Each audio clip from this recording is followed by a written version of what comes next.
Millet times की videos देखने के लिए यहाँ क्लिक करके सब्सक्राइब करें और हाँ, बेल आइकन जरूर दबाएं। अगर फेसबुक पर देख रहे हैं तो पेज लाइक करें।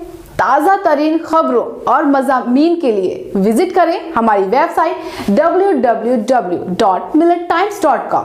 हमारी ये वेबसाइट उर्दू, हिंदी, इंग्लिश तीनों लैंग्वेज में मौजूद है।